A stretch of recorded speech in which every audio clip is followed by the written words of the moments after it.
Eso cuando llegan a cierto punto, directamente se inactiva. En este caso estamos hablando de más o menos más 30 milivoltios, ¿no? Llegando a este punto, entonces, los canales de sodio se quedan inactivados. Queda un canal de sodio inactivado y por lo tanto este canal de sodio inicia este proceso que se llama, ¿cómo se llama esto?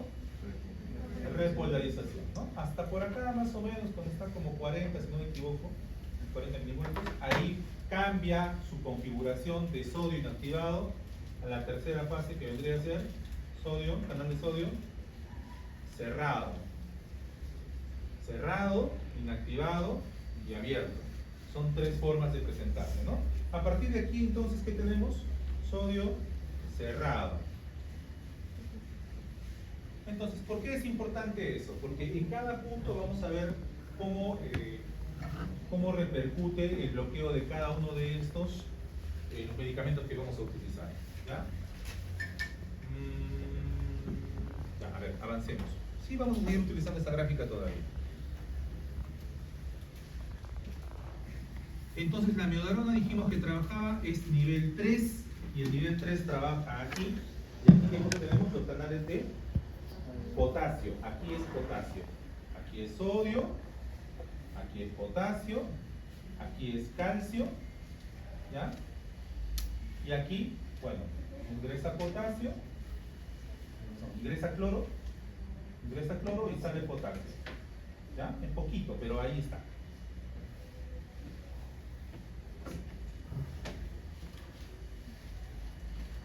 Entonces decíamos que trabaja a nivel de los canales de potasio, prolonga la repolarización, también prolonga el periodo refractario.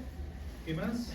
Bloquea los canales de sodio, reduce la velocidad de conducción, bloquea los canales de calcio, disminuye la contractibilidad y la conducción a través del nodo aurículo-ventricular, es antagonista adrenérgico, o sea, bloquea los receptores alfa y beta, lo que contribuye con la reducción de la frecuencia cardíaca. Esos efectos combinados ayudan a estabilizar la frecuencia cardíaca en pacientes con fibrilación auricular y al prevenir la conducción rápida y desorganizada de los impulsos eléctricos en el corazón. Seguimos. La pregunta 2. ¿Qué efectos adversos importantes deben monitorizarse durante el tratamiento con amiodarona y por qué? Ya voy a mencionar algunos. La toxicidad tiroidea, porque puede causar hipotiroidismo o hipertiroidismo. Y ustedes dirán, ¿cómo un medicamento puede ocasionar las dos cosas al mismo tiempo? Si yo les digo, la amiodarona tiene un componente, parte del medicamento, tiene un componente de yodo. Si yo les doy una carga rápida de yodo, ¿qué pasará? Hipertiroidismo reactivo a una dosis endovenosa de amiodarona. Hipertiroidismo, ¿verdad? Pero si por otra parte ya manejamos a largo plazo la amiodarona y bueno, ya no hay esa elevación enorme de yodo en sangre, sino una elevación, hay una constante y continua dosificación de yodo en sangre, ¿qué va a pasar con el cuerpo? Hipotiroidismo, ¿no? Porque ya no va a tener la necesidad de producirlo. Entonces, el mismo medicamento puede ocasionar ambas condiciones patológicas en el cuerpo. Toxicidad hepática ya dijimos, ¿no? Era muy tóxico por la cantidad de metabolitos que pasan ahí y esos metabolitos no se deshacen tan fácilmente, todo lo contrario, se mantienen en el hígado durante un tiempo porque son liposolubles. Entonces hay una elevación de enzimas hepáticas por el daño hepático que hay, puede ocasionar hepatitis y cirrosis. La fibrosis pulmonar lo mismo porque el daño puede ser a nivel de las células pulmonares por acumulación de metabolitos. Neuropatías como trastornos neurológicos, como neuropatía periférica. ¿Por qué da esto? Porque como trabaja a tantos niveles bloqueando tantos canales, tanto de sodio, de potasio y de calcio, pues los síntomas sistémicos también se hacen presentes. La fotosensibilidad y los depósitos corneales, vamos a ver más adelante de qué tipo son y por qué, aunque estos no ocasionan mucho problema, aunque de vez en cuando están muy acumulados, ocasionan visión borrosa. El número 3 dice, ¿cómo influye la presencia de comorbilidades como la hipertensión y la diabetes en la elección de la amiodarona como tratamiento antiarrítmico en este paciente? A ver, dice, la presencia de hipertensión y diabetes en este paciente influye en la elección de la amiodarona como tratamiento antiarrítmico por varias razones.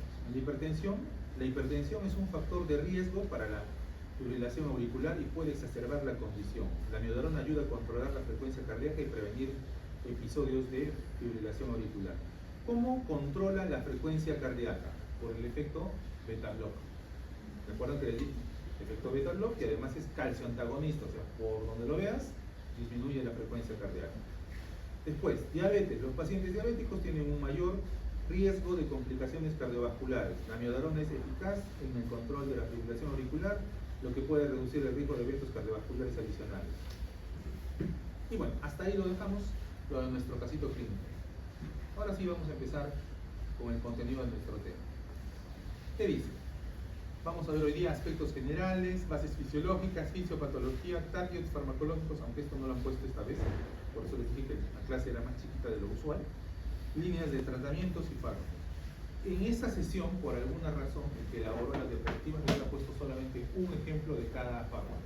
Así que suerte por ustedes que no tienen que estudiar los demás. Bueno, hasta donde yo sé, a menos que me digan que meta todo. No lo sé. Porque son muchos más. Les han puesto solo un ejemplito por cada uno, nada más. Uno o hasta dos creo por ahí, y apenas mencionado. O sea, muy superficial está el tema. Así que está ligerito este tema para que lo avancen con calma. Bueno, empecemos por acá. Acá está en el tema de los latidos, ¿no? ¿Cómo podemos relacionar el tema de los latidos con la despolarización y repolarización en el corazón? ¿Qué les he puesto por acá? Bueno, el impulso cardíaco, una descripción del nodo seno auricular, nodo ventricular. Bueno, esto es para que lo vayan leyendo, son parte del concepto básico antes de entender todo esto, ¿no? Bueno, a ver, veamos. Hay una onda P que está relacionada con ¿qué?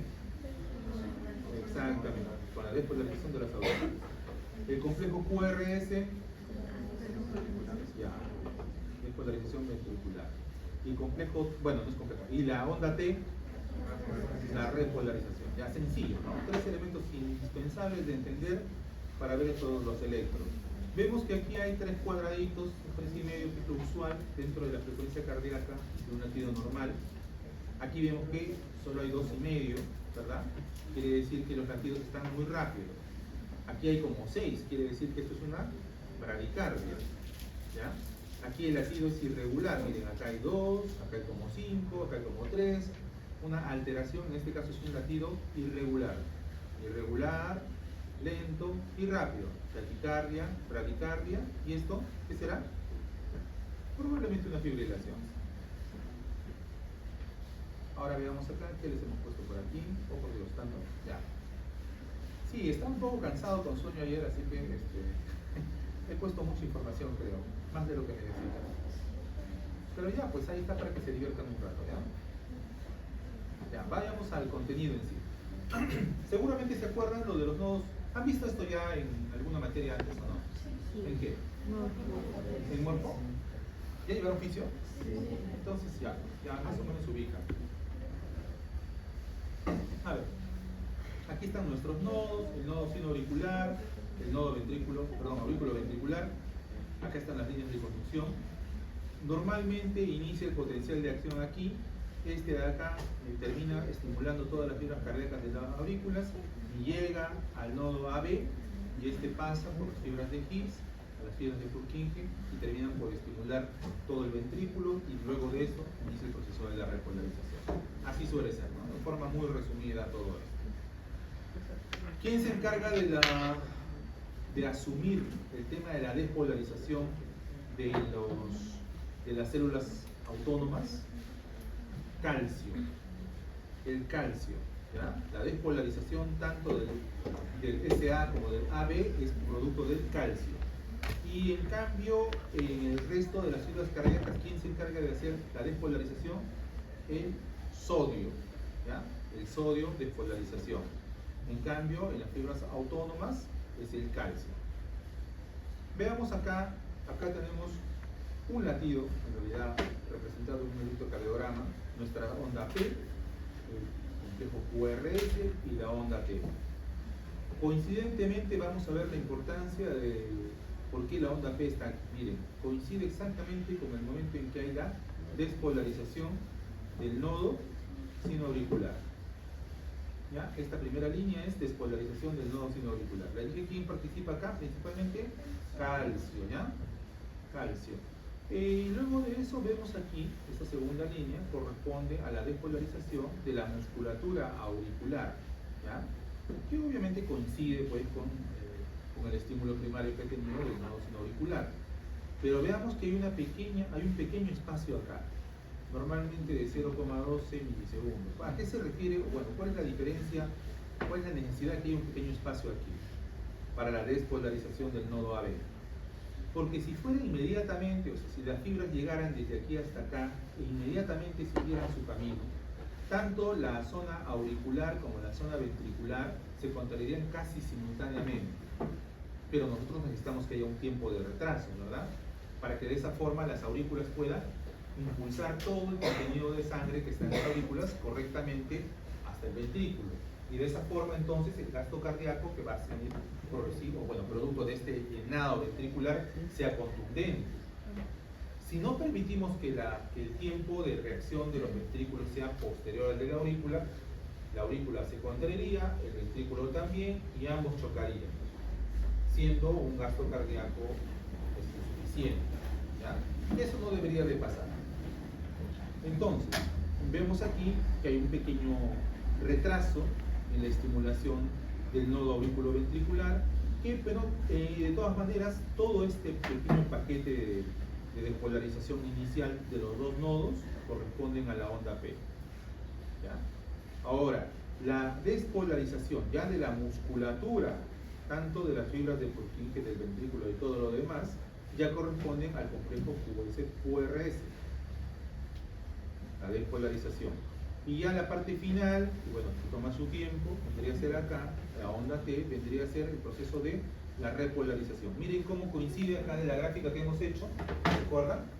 La parte descendente que está justo acá, que es la fase 3, coincide justo con la onda T. ¿Por qué es importante saber esto de acá? Porque ¿qué pasaría si yo tengo, digamos, una onda QT demasiado larga? Quiere decir que algún fármaco ha estirado el tiempo de respuesta de la repolarización, haciendo que haya mucho espacio entre la Q y la T. ¿Y eso es malo? Por supuesto que sí.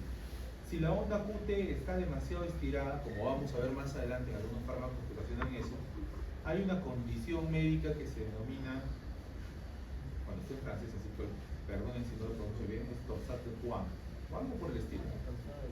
La torsión de puntas, ¿ya? En castellano. Y si se acordarán, porque seguramente también lo han visto, vamos a ponerlo acá porque no he visto ninguna gráfica de eso y sería bueno que se acuerden.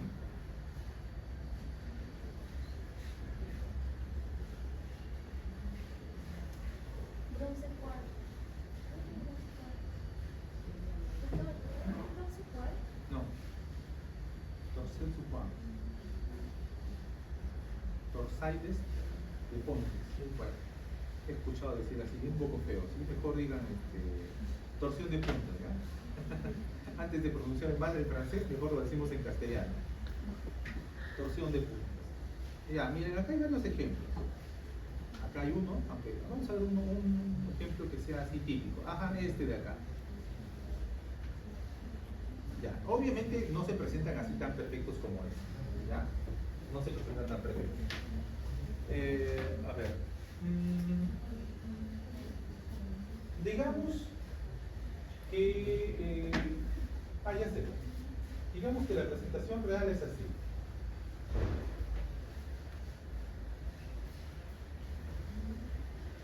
Es continua, ¿verdad?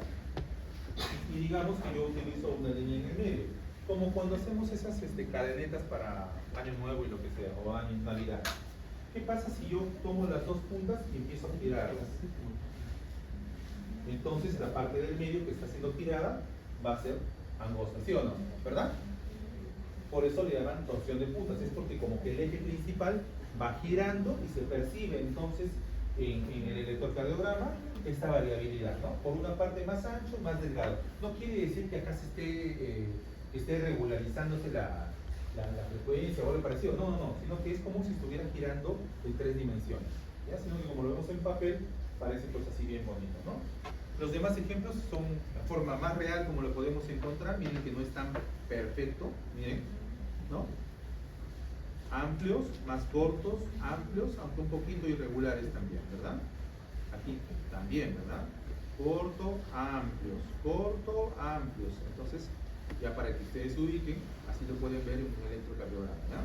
Aquí también, ¿ven? Cortos, más amplios, y otra vez cortos y más amplios, ¿ya? Volvamos a lo nuestro.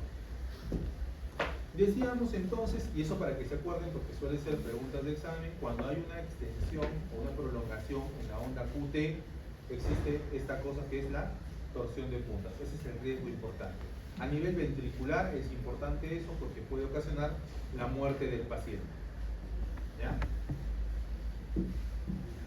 Ahora sí veamos esto que es el potencial de acción en las células de los nódulos sinoauricular y auriculoventricular. Antes de eso creo que les he puesto algo acá. Bueno, sí, la explicación de lo mismo que hemos dicho ahora está ahí puesta, ¿ya? Igual para su libro. Aquí, bueno, acá están todas las fases, fase 4, 0, 3. Aquí están los iones que participan, cada uno, qué significa el potencial de acción. Está resumidito. Me he dado la molestia de que todo esté completo para que no pierdan tiempo buscando el significado de cada cosa. Recordemos acá entonces, este de acá es el potencial de acción no de las fibras miocárdicas, sino específicamente de los nódulos. ¿Es diferente a esto? Por supuesto que sí. ¿Por qué? Porque acá hemos dicho que hay una fase 0, 1, 2, 3 y 4. Pero ahí no hay eso, ¿no? Ahí tenemos solamente esto, una inclinación inicial, la despolarización y volvemos abajo. Y otra vez así y así seguimos, ¿no? Acá tenemos entonces a todo este segmento, le llaman fase 4. ¿Ya? La fase 1 y 2 desaparecen. No hay aquí fase 1 y 2. La fase que va hacia abajo, ¿cómo se llama? La repolarización, fase 3. Entonces tenemos fase 4, tenemos fase 3, ¿verdad? La fase 1 y 2 no hay pues aquí, ¿no? Espera, fase 4 es acá, perdón. 4 y 0, ¿ya? Así nomás, ahí queda. Entonces tenemos solamente 3 fases de las 5 que deberían haber. La 1 y 2 no aparece. ¿Por qué? Porque en este caso hemos dicho, lo interesante de esto es que el calcio trata de mantener la contracción del músculo por más tiempo, para tratar de empujar con toda la musculatura cardíaca que la sangre vaya avanzando. En cambio, este de acá no intenta, pues, o sea, estas células no están enfocadas en buscar una contracción sostenida ni en la aurícula ni en el ventrículo, sino solamente de servir de disparador, ¿no? Sirve como disparador, el que inicia el potencial de acción para que todo el corazón se despolarice, así que le importa muy poco tener una fase de meseta que sostenga la contracción durante unos minutos, o bueno, durante unos segundos, ¿ok? Por esa razón son diferentes. Entonces, veamos acá quiénes participan. Según estamos viendo aquí, hay un canal de calcio, pero entendamos, el canal de calcio que inicia esta despolarización en una primera fase, que es la fase 4, una fase lenta, es el canal de calcio T. ¿Ya?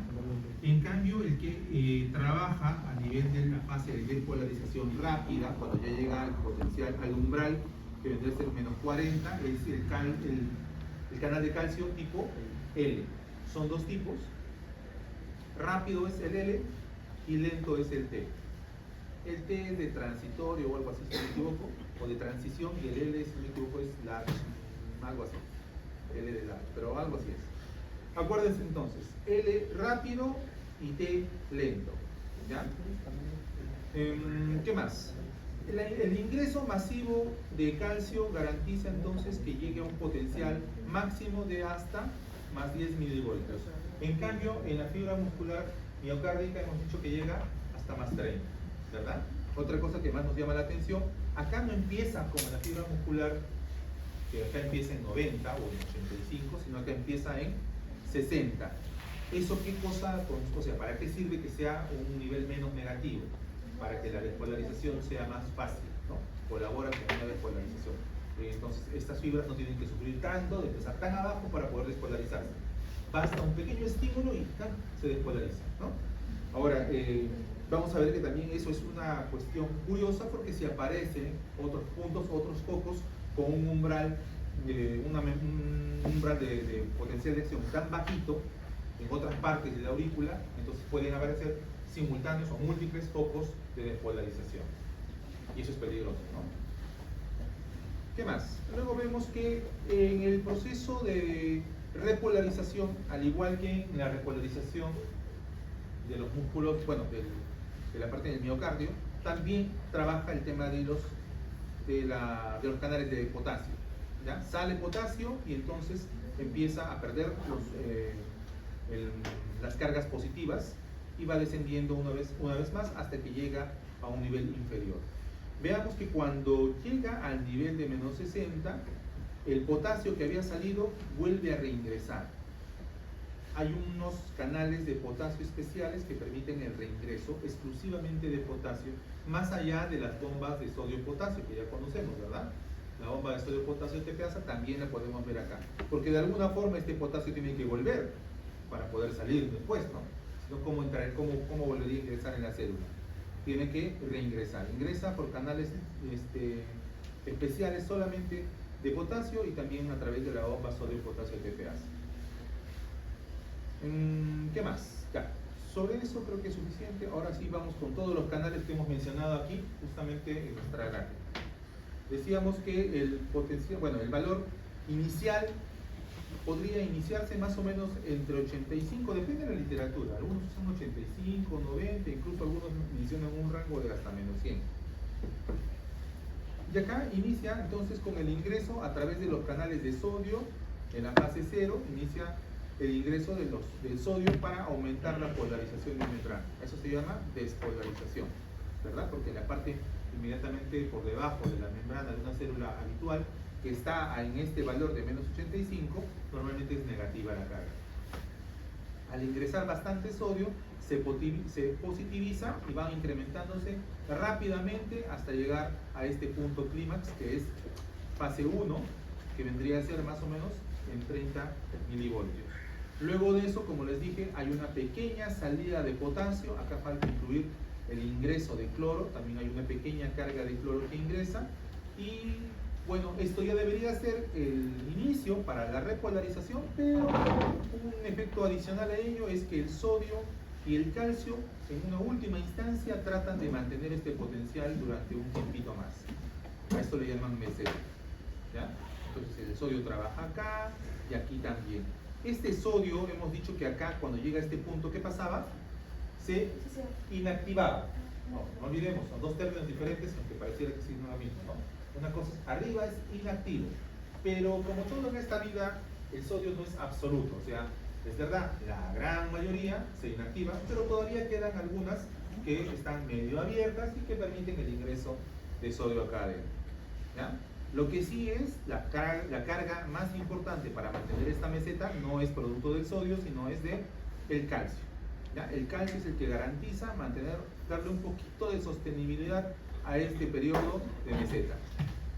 Posterior a ello, ya llega un momento en que los canales de potasio ya hacen su trabajo. Hay tres aquí que se mencionan, canales de potasio ultra rápidos y lentos. Los más importantes son los lentos, ¿ya? De los tres, los más importantes son los lentos, porque bombean la mayor cantidad, aunque obviamente son más lentos, pero bombean la mayor cantidad de potasio hacia afuera. Luego que el potasio ha salido completamente, llega una vez más a un valor base, que vendría a ser una vez más menos 85 milivoltios, y aquí se utiliza la bomba sodio-potasio, que permite entonces que reingrese el potasio en la célula y que salga el sodio fuera de la misma, ¿ya? Entonces, ¿qué catión predomina en la célula? Potasio. ¿Qué catión predomina en el espacio extracelular? Acuérdense de eso toda la vida, ¿ya? En todo el cuerpo es así. Catión externo, sodio. Catión intracelular, potasio. Ya, seguimos. Aquí estamos otra vez con lo mismo, solo que acá, lo mismo que está acá planteado en los canales, acá lo mencionan por pedacitos. A ver, dice, el canal de reincorporación de potasio, ya les dije que estaba justamente en la fase 4, se ve aquí que va ingresando poco a poco potasio, más allá del canal de la bomba sodio-potasio TPasa. Aquí también está nuestro canal de potasio, que ingresa el potasio, y luego inicia un proceso de ingreso del sodio dentro de la célula. Acá está, ¿no? Ingresando dentro, ese es el espacio intracelular y el extracelular, ¿no? Entonces, el sodio ingresa masivamente y eso se llama despolarización o fase cero. Cuando ya está aquí en el límite máximo de la captación de sodio, aquí hay una pequeña curvita que está asociada ¿de quién? De potasio y cloro, hemos dicho acá, ¿no? Luego de eso pasa a unos canales de calcio que tratan de mantener la meseta activa hasta donde les dé, llegando entonces a una fase donde el potasio sale de la célula hacia afuera, ¿eh? Diferentes niveles. La primera fase, los super rápidos o ultra rápidos, los rápidos, y al final toda esta curva de acá lo da los canales densos de potasio, ¿ya? Para que otra vez llegue a su mismo nivel. Este periodo de acá es, acá dice dura 250 milisegundos, y una cosa que no hemos mencionado acá es el umbral, ¿ya? El umbral en este caso vendría a ser menos 70, entre menos 60 y menos 70. Bueno, con esto ya hemos repasado así a grandes rasgos el tema que ustedes obviamente me han dicho que ya saben de fisiología, cómo funciona este potencial de acción. Ahora, otra cosa más, ese es potencial de acción de una célula. Ahora, ¿cómo hacemos que todas las células no se contraigan simultáneamente? Bueno, obviamente existe un sentido de conducción. Una célula que está adosada a otra, esta se despolariza y luego sigue avanzando con la siguiente. ¿Qué tienen en común todas estas células? Existen unas uniones entre las células que son los desmosomas. ¿Se acordarán de eso? Sí, ¿verdad? ¿Les suena esta palabra? ¿No? Unos puntos de unión entre células que se llaman desmosomas.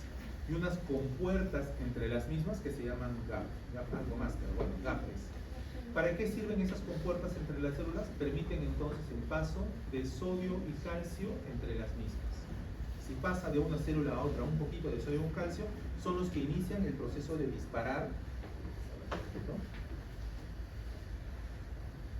Inician este proceso de despolarización de menos 85 a menos 60 o 70 o 60, ¿ya? ¿Por qué les digo eso? Porque acá hemos dicho qué tipo de canales son. Los canales de sodio dependientes de voltaje, por si acaso. Y un canal de sodio dependiente de voltaje no se activa desde menos 85, por si acaso.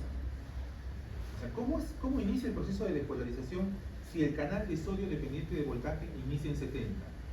¿Quién cubre esos 15? Esos 15 cubren porque hay una célula, como hemos dicho, que está unida a la tuya, a la que estamos viendo ahorita, que te aporta de forma directa el sodio y el calcio a través de esas puertas que son compartidas entre los dos, esas puertas GAP. Ingresa un poquitito de sodio y un poquitito de calcio a la otra célula que levanta el potencial de menos 85 en 70. Y ni bien llega a 70, es el umbral en el que se disparan las proteínas, estas que permiten los canales de sodio dependientes de voltaje. Inmediatamente llega a ese umbral de menos 70, se disparan y se abren completamente, y por esa razón es muy rápido la despolarización. Ahora veamos, dice control del tono vegetativo sobre el impulso cardíaco. Bueno, ya en semanas anteriores habíamos conversado un poco sobre la influencia del simpático en el corazón, ¿verdad? ¿Qué hace el simpático del corazón? Fuerza, frecuencia cardíaca, contractilidad, ¿no? Inotropismo, cronotropismo, trombotropismo, ¿se acuerdan? Todo, ¿verdad? Pero en este caso, esas acciones en un paciente que tiene una arritmia como que no se ven muy positivas, ¿verdad? Tenemos que controlarlas. ¿Y dónde se controlan principalmente eso? A nivel de los nodos sinoauricular y auriculoventricular.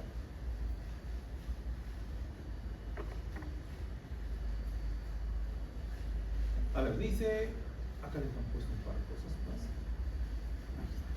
Estimulación excesiva del sistema nervioso simpático. Puede aumentar entonces la frecuencia cardíaca y la contractilidad, lo que puede predisponer a arritmias. El cambio del pH y alteraciones electrolíticas, desbalances en los niveles de electrolitos como potasio y calcio pueden afectar la conducción eléctrica del corazón. En cuanto a la isquemia coronaria, hipoxia tisular, cardiopatía estructural, la falta de oxígeno y las enfermedades estructurales del corazón pueden alterar la generación y conducción del impulso cardíaco. Entonces hay muchas cosas que pueden condicionar en que se desarrolle la arritmia, porque acá la consecuencia final de todo lo que estamos viendo es la generación de la arritmia. Entonces, si hay mucho estímulo simpático, arritmia. Si hay cambios en el pH, arritmia.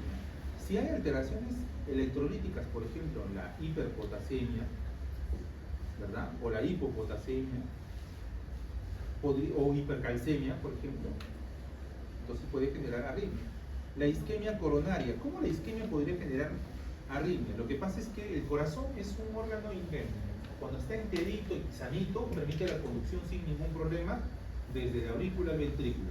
Pero cuando por alguna razón hay células miocárdicas muertas, entonces en ese momento esa partecita del corazón genera un bloqueo. Entonces la conducción llega ahí y se queda ahí. Y si tenemos la mala suerte de que justo ese bloqueo esté cerca al nodo, sino al aurículo ventricular, curiosamente va a llegar hasta ahí el estímulo de despolarización y vamos a ver más adelante cómo funciona. Puede dar la vuelta y hacer una retroalimentación, bueno, un reingreso de ese elemento de despolarización hacia la aurícula, ocasionando una alteración en la frecuencia auricular. Es un desastre, ¿verdad? Entonces la isquemia, justamente por los pequeños bloqueos que ocasiona en la célula miocárdica, puede generar una alteración en la conducción nerviosa del corazón. ¿Qué más? Cardiopatía estructural, bueno, también asociado al tema de isquemia, sobrecarga mecánica del corazón y algunos fármacos que vamos a ver cuáles son los que pueden ocasionar arritmias. Y si somos más estrictos en el sentido de palabra, podríamos decir que casi todos los antiarrítmicos pueden ocasionar arritmias. Qué raro, ¿no? Pero bueno, así es. O sea, si está mal cuidada la dosis, si te pasa un poquito, ya está. En vez de ayudarlo, lo terminas de matar a tu pobre paciente. Ahora sí vamos a hablar sobre las alteraciones que pueden existir en el automatismo y las alteraciones de la conducción. Del automatismo estarán relacionados a qué? A los dos nodos, ¿verdad? Porque es la parte automática. Si hay alteración a nivel del nodo sinoauricular o auriculoventricular, habrán unas alteraciones. Y si hay una alteración a nivel de la conducción, de las fibras que conducen el impulso, seguramente podremos encontrar algo que se denomina alteraciones de reentrada.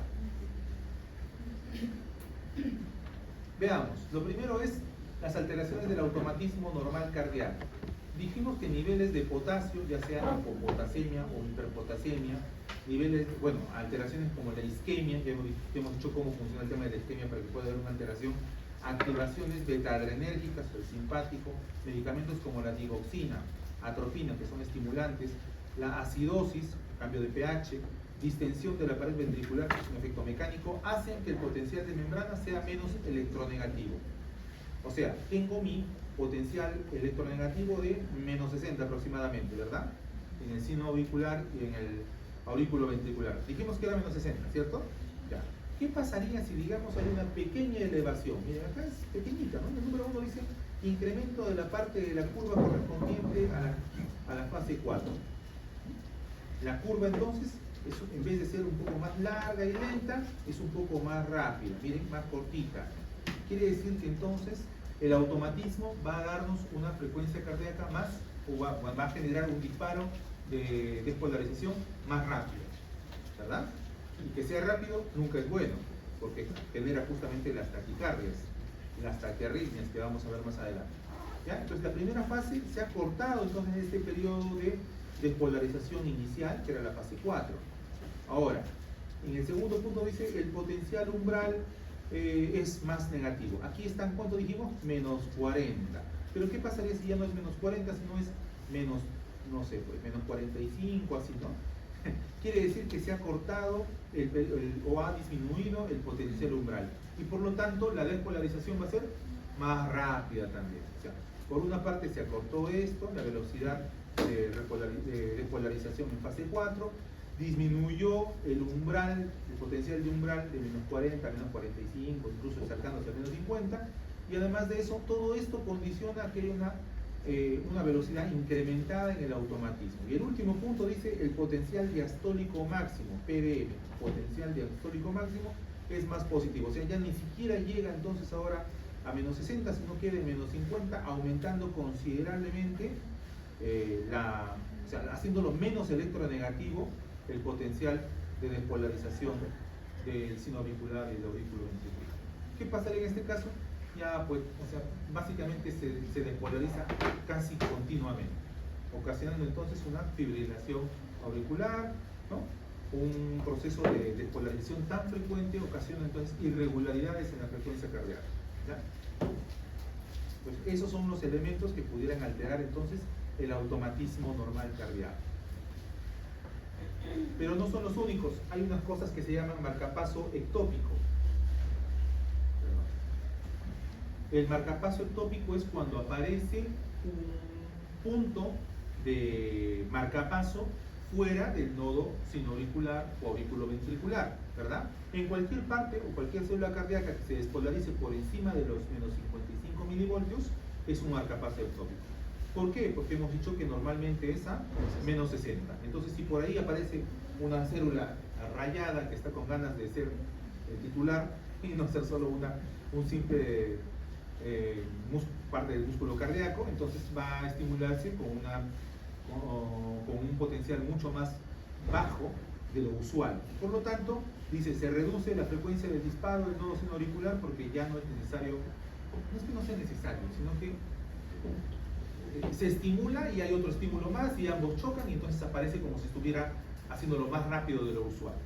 Luego dice, se bloquea la conducción del impulso generado por el seno auricular, aumento del tono vagal.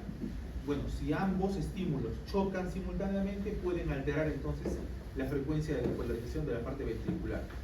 Aumenta la frecuencia de un marcapaso subsidiario por encima de la del nodo sinoauricular, y esto puede ser a consecuencia de intoxicación digitálica con la digoxina, una isquemia, insuficiencia cardíaca, hipopotasemia, inhibidores de la fosfodiesterasa e hipercalcemia. ¿Cómo pasa esto? Como vemos aquí, ¿no? Acá está mi origen anómalo, en un lugar que no corresponde, hay algo que también está disparando entonces las señales para una despolarización en la aurícula. Y esto altera entonces el orden habitual de despolarización auricular. ¿Qué ocasiona? Fibrilación auricular o una taquicardia auricular, ¿no? Si es más rápido. Dice, en taquicardia auricular típicamente se producen intervalos RP y PR equivalentes variables, porque la conducción AB depende de las propiedades del nódulo AB y de la frecuencia de la taquicardia. En TA, la morfología, el eje de la onda P dependen del sitio de origen de la aurícula y del mecanismo de la taquicardia. Entonces, acá tenemos a nuestro nodo AB que recibe información tanto del nodo real, del sino auricular, como del nodo anómalo. Por lo tanto, queda con una doble estimulación, alterando el resultado de la despolarización del ventrículo. ¿Y cómo podemos ver acá? Primero, esa alteración que se percibe en el electrocardiograma. Miren, la onda QRS que corresponde a la parte ventricular está normal, ¿cierto? Lo que está normal es la onda P. La onda P vemos que acá está irregular. Aquí también, es producto de que aparece un doble foco de repente de estímulos en la aurícula. Ya, aquí está también detallado cómo funciona cada una de estas partes, qué significa el origen anómalo, cómo se producen el tema de los intervalos RP y PR variables. Todo está ahí masticadito para ustedes, ¿ya?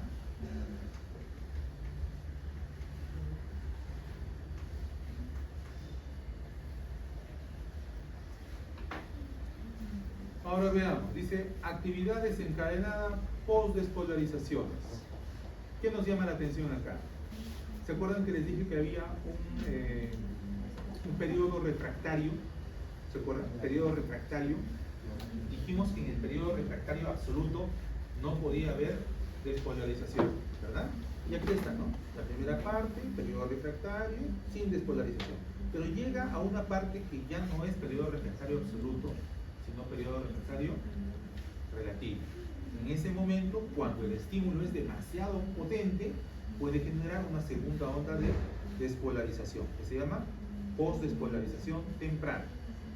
Ahora, si ese segundo estímulo superpotente que eleva el periodo refractario justamente desde aquí, antes que llegue siquiera al umbral inferior, perdón, al nivel inferior, Si no se genera aquí y permite entonces que el potencial de acción completo termine, llegue al nivel inferior y desde acá se genera una postdespolarización tardía.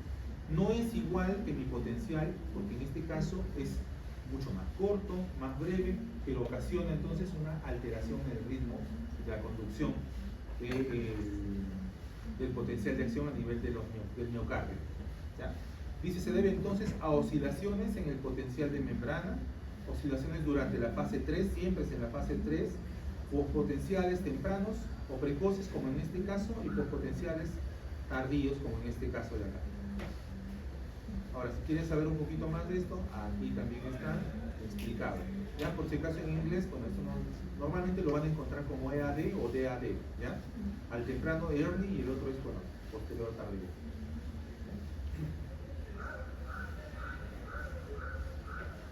Bueno, ¿qué más podemos encontrar? Hemos dicho que también el otro bloque de problemas podría ser a raíz de la alteración en la conducción. Ya no estamos hablando en este momento entonces de los nodos sino auricular o auriculoventricular, sino de la conducción del impulso. Vamos a ampliar esto un poquito para poder entender. Entonces, tenemos que considerar una cosa. A nivel de la transmisión, de la conducción, de la despolarización, existen dos vías. Una vía rápida y una vía lenta. ¿Ya? Seguramente eso también han llevado en fisiología, ¿verdad?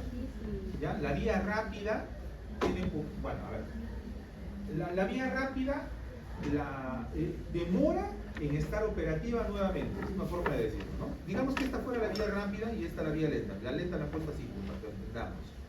La vía rápida, es verdad, conduce la transmisión rápidamente, pero para que esté operativa y vuelva a ser sujeta a la transmisión, o sea, para su repolarización es más lenta. En cambio, la vía lenta conduce más lenta la conducción, la transmisión de la despolarización, pero su repolarización es más rápida. ¿De qué nos sirve saber eso? De la repolarización lenta en la vía rápida y rápida en la vía lenta. ¿Por qué? Porque miren lo que pasa justo en este ejemplo que están poniendo acá. Si llega un potencial de acción prematuro, ¿no? ¿Qué quiere decir un potencial de acción prematuro? Un potencial que dispara acá al nodo auriculoventricular una despolarización antes que la vía rápida se haya repolarizado, ¿verdad? Porque es prematuro, me llegó antes del tiempo. Pero ahí está el problema, miren, entiendan, presten atención a esta parte un poquito complicada. Miren, hemos dicho que hay una vía rápida y una vía lenta. La vía lenta, ni bien llega acá, se repolariza, pero así, rapidísimo, ya está lista para volver a trabajar. En cambio, la vía rápida, es verdad, lleva rápido la conducción, pero demora en repolarizarse. Entonces, cuando llega un potencial de acción prematuro, llega el estímulo a este punto, si llega de forma prematura, o sea, antes que esta vía rápida, que es la que siempre trabaja, esté repolarizada, ¿qué va a pasar? ¿A quién va a estimular? A la vía lenta. Porque la vía lenta, como se ha repolarizado rápido, ya está otra vez lista para trabajar, ¿verdad? Entonces hace esto, inicia el estímulo de la vía lenta avanza, avanza, avanza, la vía lenta estimula la conducción a través de las de His y lo que va a corresponder al ventrículo, o sea, hasta ahí todo normal. Lo malo es que si llega aquí la vía lenta y justo en este momento la vía rápida ya está repolarizada, ¿qué va a pasar? La vía rápida está lista para recibir el estímulo, ¿verdad? Pero el estímulo ya no llega porque no está acá el estímulo arriba, sino el estímulo ¿dónde está? Abajo. ¿Y el estímulo hacia dónde va entonces? Hacia arriba. ¿Se entendió?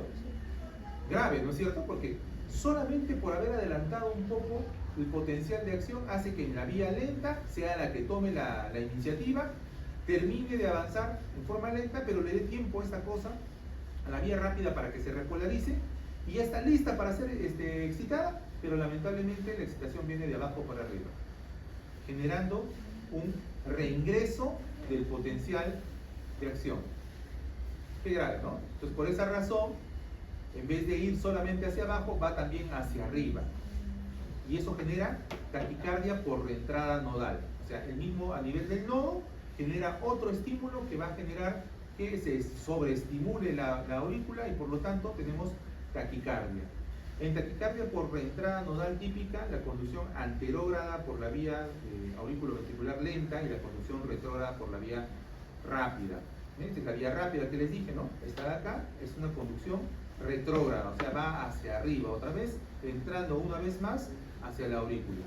La onda P puede no verse y puede verse visible justo después del complejo QRS y parece una pseudo R en derivación B1.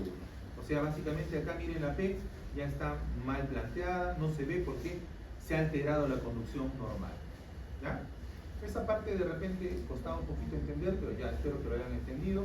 Miren por qué es importante saber este tema de la conducción del impulso, porque el 95% de las arritmias cardíacas son por conducción del impulso, no por una alteración en la conducción del impulso. También llamada arritmia de reentrada. Bueno, es lógico, ¿no? Porque sale y vuelve a entrar, reentra. Se produce por la sucesiva recirculación de un impulso a través de un circuito que se crea en una porción del miocardio. ¿Ya? Ahora, esto de acá. Ya, esto de acá es muy parecido al anterior. Si ya han entendido lo anterior, acá no se van a hacer problemas. Solo que acá estamos hablando de áreas de bloqueo. ¿Quiénes pueden ocasionar áreas de bloqueo? ¿Se acuerdan que hemos dicho que en un caso de un infarto, algunas partes, algunos segmentos del corazón no van a estar operativos para que puedan permitir que el avance de la conducción, de la despolarización, avance normal, si no se va a detener? Esa parte se llama área de bloqueo. Bueno, acá están todos los comentarios respectivos, ya no lo vamos a hacer, vamos a hacer la versión resumida nada más. Entonces, llega la despolarización, dijimos vía rápida, vía lenta. Bueno, en este caso llega a avanzar hacia los dos lados, por las dos vías, ¿cierto? Lo malo es que por esta vía, en vez de seguir avanzando, encuentra un bloqueo, no puede seguir. Pero la vía rápida sigue su curso. Bueno, acá le faltó poner la salida es por acá, sigue su curso y sigue avanzando hacia adelante. Pero no solo sigue avanzando hacia adelante, sino también sigue avanzando por donde debería ser el camino de la vía lenta, ¿verdad? ¿Y qué condiciona esto? Que llegue hasta la zona del bloqueo, avance lento, choque contra esto que ya no hay, en este caso el impulso ya se perdió porque acá se bloqueó, y vaya hacia atrás una vez más, ¿verdad? Como en el caso anterior, ¿no? De reentrada, solo que en este caso no ha sido por adelantar el estímulo, sino en este caso es producto de un bloqueo. Por esa razón, cuando el paciente tiene un infarto de miocardio, hay partes del corazón que no están bien, pueden ocasionar una... ¿Qué cosa puede ocasionar? ¿Qué hemos dicho? Ya, bueno, más allá del bloqueo, puede ocasionar una arritmia, ¿no? El hecho de que el paciente haya estado previamente con un infarto puede generar de forma espontánea una arritmia, ¿ya? Veamos acá abajo. Aquí entra entonces el estímulo, llega acá, igual que en la parte de arriba, llega acá y choca con una pared que se llama bloqueo, ¿no? La parte, digamos, células muertas, el infarto que ha tenido el paciente en algunas células cardíacas. Pero por este lado la conducción es normal, avanza y luego se va ¿hacia dónde? Bueno, sigue adelante, ¿no? En la transmisión de la conducción de despolarización. Pero ve acá el camino libre y avanza en ese sentido. Avanza en este sentido y supera el tema del bloqueo y reingresa hacia atrás, ¿verdad? Eso se llama reentrada. Y con cada reentrada entonces la alteración en la despolarización se puede ver de esta forma, ¿no? Ahora, ¿será la única forma en que puede ocasionarse este tema de la reentrada? No, hay otra forma de la reentrada, no solamente a nivel, digamos, de nuestro nodo auriculoventricular, sino también a nivel de la pared del corazón. Existen entonces unas cosas llamadas vías accesorias. Una vía accesoria es un lugar que está en nuestro corazón que permite una conducción anómala del ventrículo hacia la aurícula. Por ejemplo, acá la conducción toda bonita, va a la B, se despolariza, sube por acá, llega a Purkinje y curioso, acá encuentra ¿qué cosa? Una vía accesoria. ¿Qué pasa con esa vía accesoria? Va hacia la aurícula, generando un punto de estimulación externo, ¿no? Ectópico, fuera del SA. Acá hay un punto de estimulación por reingreso del estímulo que ha afectado al ventrículo, teniendo entonces en este caso dos puntos de estimulación auricular, y eso ocasiona una arritmia, ¿no? Porque hay doble estímulo y ahí todo se altera. Dice en taquicardia conducida a través de una vía accesoria. ¿Cómo se llama en este caso el síndrome que permite el reingreso de la vía accesoria? Wolff-Parkinson-White. ¿Ya? Acuérdense de eso. Wolff-Parkinson-White, o a veces le ponen PWPW nada más. Es el síndrome que nos indica o nos trata de explicar que existe una vía accesoria que permite el reingreso de la conducción hacia la aurícula. Dice hay un intervalo PR corto y QR ancho debido a la onda delta. Bueno, acá no se ve mucho el QR ancho, debe ser un poquito más amplio, ¿no? Pero el PR sí, ¿no? El PR corto, aquí está.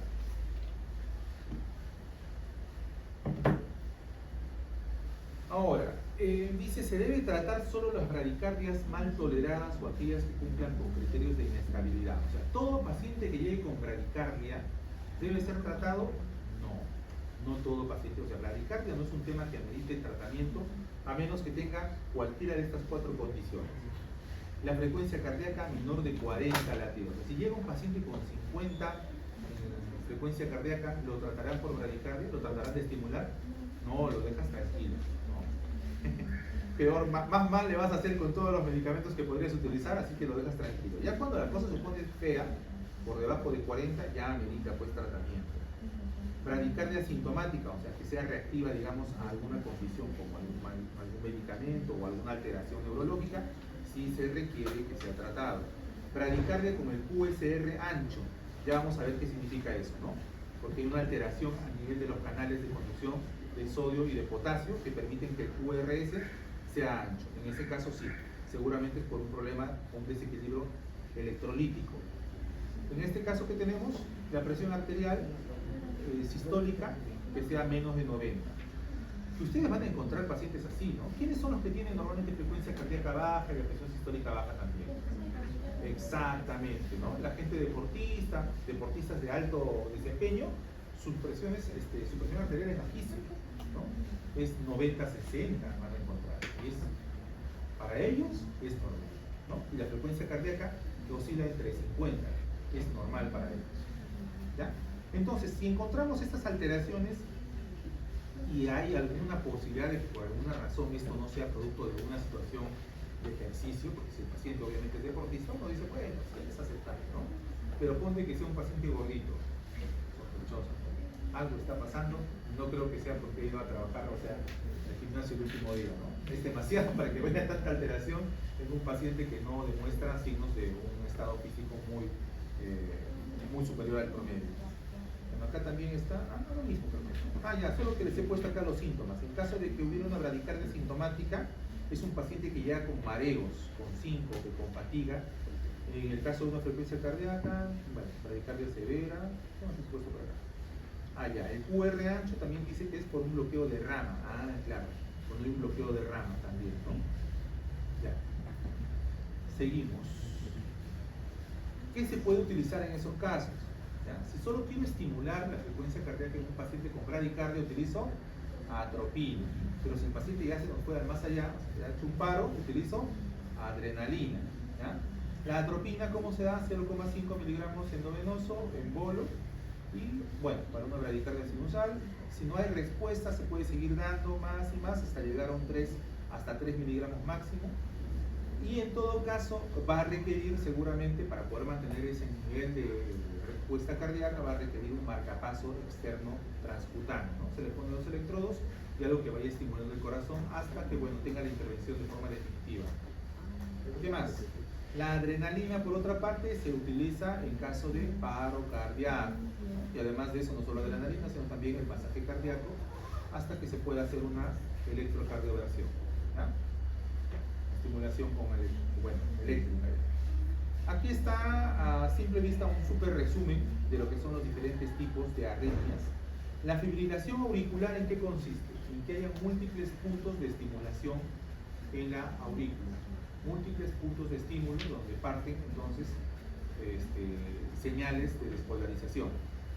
El flúter es cuando entre la aurícula y el ventrículo hay un reingreso y por lo tanto llega acá y aquí mismo da la vuelta, ¿no? Aquí da la vuelta porque reingresa el estímulo. Se estimula acá, llega acá y reingresa el estímulo. Entonces hay una aceleración cardíaca pero más ordenada. porque el corazón, en efecto, sí está latiendo rápido, pero, o sea, sí hay un aumento, una taquicardia, pero es ordenada. En cambio aquí no, porque cada vez que se dispara uno de estos estimuladores, me altera la frecuencia y el orden también, ¿no? O sea, en el electro ustedes van a ver un desorden, totalmente irregular, entonces es una fibrilación. Cuando es ordenada, es flúter. La taquicardia supraventricular, bueno, indica que hay un aumento en la frecuencia de las aurículas producto de una sobreestimulación, de la aparición de un nódulo ectópico, pero todo lo que tenga que ver por encima del nodo aurículo-ventricular. Incluso este de acá también está involucrado. La taquicardia ventricular, en cambio, o sea, es la que está por debajo del nodo auriculoventricular. Ya dijimos que en los casos de ventricular, tanto en fibrilación como en taquicardia, eran muy peligrosos, ¿verdad?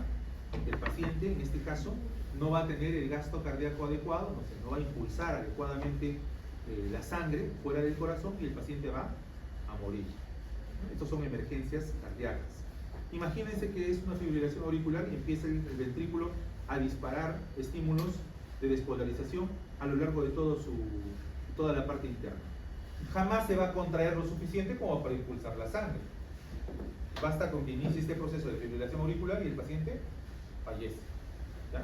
Y en el caso de la taquicardia, simplemente sí lo va a hacer, pero lo va a hacer muy rápido. Y si lo hace muy rápido, ¿qué va a pasar? Bueno, aparte de que el pobre corazón va a sufrir, estamos hablando de que la potencia del estímulo de la contracción ventricular, ya vamos a terminar. La potencia va a ser, ok, eso sí es un boicot, ¿eh? A ver, pórtate bien, con cariño, porque la otra vez con furia. Ya, decíamos entonces que en la taquicardia va a haber un aumento en la velocidad de la conducción a nivel del ventrículo, pero va a ser tan rápido que no va a garantizar la potencia de la contracción para que la sangre vaya por toda la circulación de nuestro cuerpo. O sea, la circulación sistémica va a estar comprometida. Va a salir un poquito, y eso no hace que avance entonces la sangre por todo nuestro sistema, ¿no? Porque hay mucha resistencia en el cuerpo. Si la potencia no es lo suficiente, entonces el paciente va a terminar por fallecer también, ¿no? Por eso en estos dos casos amerita un control inmediato. Veamos, si no queremos, no es que si no queremos, si no podemos o si amerita entonces un tratamiento no farmacológico, ¿qué se puede hacer? Lo que acá dice, ablación quirúrgica. Vamos acá, aquí está explicadito. La ablación quirúrgica se puede hacer mediante la crioablación o radiofrecuencia, ¿ya? Es un proceso ya invasivo, ingresan así con un catéter, van al punto donde están las células anómalas y dicen muerte, ¿no? Y la mano, ya está. Y ya deja entonces de sobreestimular al corazón, ya sea a nivel auricular o ventricular.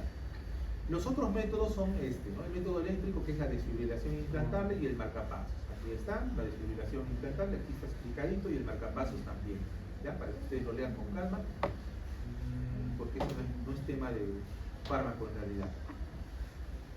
Ahora sí vamos al tratamiento farmacológico, ¿ya? El tratamiento farmacológico hemos dicho que tenía 4 o hasta 5 elementos clasificados según lo que... y eso sí, les han puesto un resumen interesante aquí abajo, ¿ya? Valdría la pena que lo revisen, no vaya a ser que leyendo se queden justo hasta aquí que hemos aprendido y se olviden que justo acá abajo hay un cuadrito interesante. Aquí está el resumen. La clase 1A, 1B y 1C. La clase 1, o del grupo 1, entonces tiene 3 subdivisiones, A, B y C. Todos están relacionados con la despolarización, o sea, todos están relacionados con el canal de sodio, todos, ¿ya? Pero en diferentes niveles, y vamos a ver cada uno cómo se llama. Por si acaso, aquí habla de, bueno, el único que ha mencionado hoy día, porque les he dicho que hoy día les han puesto una cantidad muy pequeñita de fármacos, el único que se ha mencionado acá es la procainamida. Aquí solamente la lidocaína. Y acá abajo sí han mencionado los dos, pero solamente han hecho mención de detalles sobre la propafenol, ¿ya? La flecainida casi nada. Solamente hay que conocer ellos. Aquí en cambio, los dos, ¿qué será? Los beta bloqueadores, que ustedes ya conocen, ¿no? Ya los hemos estudiado.